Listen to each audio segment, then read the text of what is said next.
Assalamualaikum warahmatullahi wabarakatuh.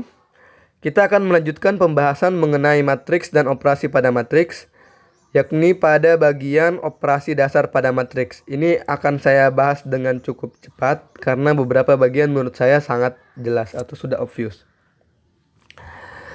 Yang pertama tentang kesamaan dua matriks, di mana dua matriks dikatakan sama jika matriks tersebut memiliki ordo yang sama atau ukurannya sama, dan entry-entry yang bersesuaian itu memiliki nilai yang sama.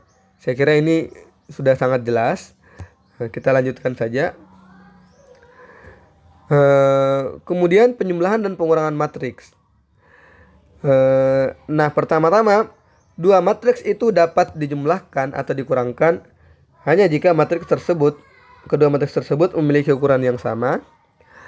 Kemudian jumlah dan atau selisih dari matriks yang dihasilkan merupakan matriks baru yang berukuran sama dengan kedua matriks semula, dan entry-entrynya dijumlahkan atau dikurangkan. Entry-entry yang bersesuaian dijumlahkan atau dikurangkan. Secara umum saya bisa tuliskan seperti ini. Jika ada matriks A, matriks B yang sama ukurannya, anggaplah M kali N dan M kali N, begitu. Nah, ini saya tuliskan dalam bentuk yang lebih umum lagi, yang lebih operasional maksud saya. Nah, ini masih terdiri dari dua matriks. Ini adalah matriks A, ini matriks B. Setelah dijumlahkan atau setelah dikurangkan, maka nanti akan terbentuk satu matriks saja yang juga berukuran M kali N, di mana setiap entry yang bersesuaian dari matriks A dan matriks B itu dijumlahkan atau dikurangkan. Ini saya perkenalkan penulisannya secara matematika, karena nanti pada pembuktian sifat-sifat operasi pada matriks itu akan banyak menggunakan notasi. Kita lanjut. Perkalian dengan skalar, yaitu ketika kita mengalihkan suatu konstanta ke suatu matriks seperti ini.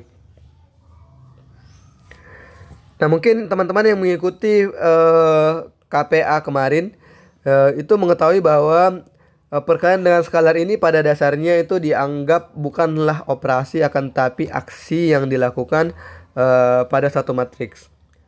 Terlepas dari itu, nanti hasil dari perkalian dengan skalar ini itu adalah matriks baru juga yang ukurannya akan sama dengan matriks A. Jadi nanti ini akan berukuran M kali N juga. Dan dia disebut sebagai kelipatan skalar dari matriks A. Oh ya, di mana semua entry-entrynya itu merupakan hasil kali antara setiap entry pada matriks A dengan skalar yang diberikan. Jadi seperti ini jika dituliskan secara umum. C kali A, nanti saya tuliskan seperti ini. Hasilnya adalah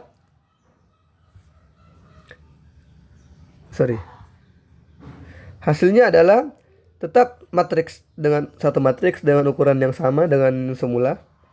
Tapi entry dalam matriks tersebut semuanya itu kita kalikan dengan C. Aij ini menunjukkan sebarang entry dari matriks yang diberikan. Saya kira ini juga jelas ya. Lanjut ke transpose. Nah, transpose dari suatu matriks ini mengubah ukuran dari suatu matriks, di mana kalau awalnya suatu matriks berukuran M kali N, setelah ditransposkan akan menghasilkan matriks baru yang berukuran N kali M, karena yang kita lakukan pada operasi ini adalah kita menukarkan baris dengan kolom. Jadi semua yang terletak pada baris pertama dari matriks A akan terletak pada kolom pertama pada matriks A transpose.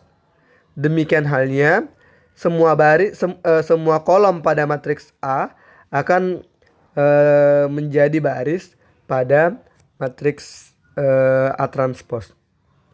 Secara umum kita bisa tuliskan seperti ini, ya. Jadi satu matriks A M kali N kemudian kita transposkan.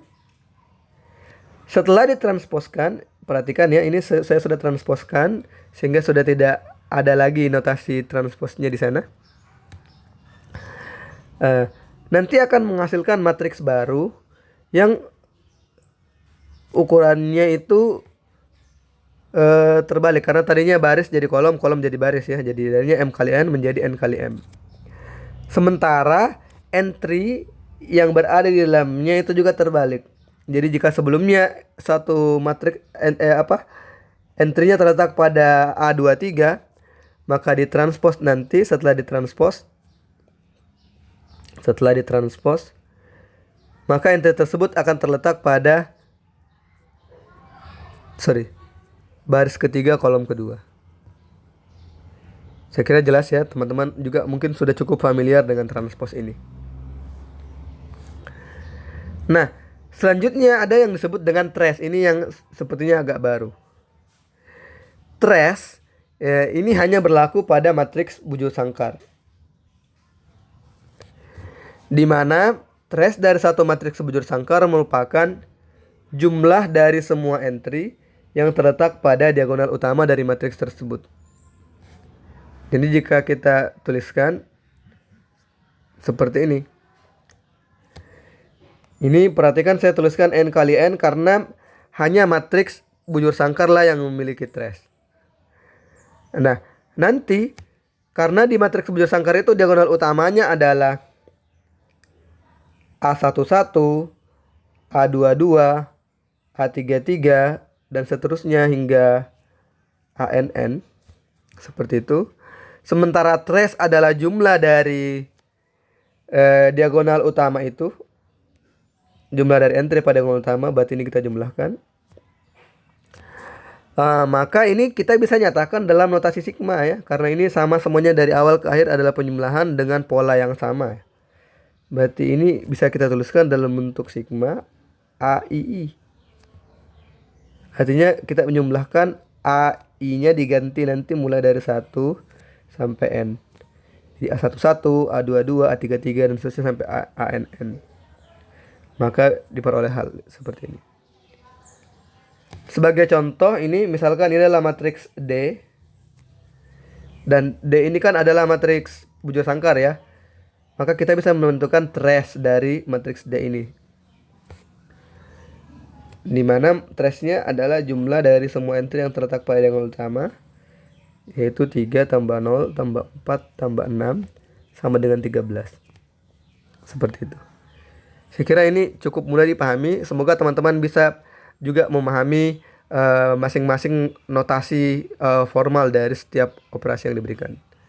Terima kasih. Assalamualaikum warahmatullahi wabarakatuh.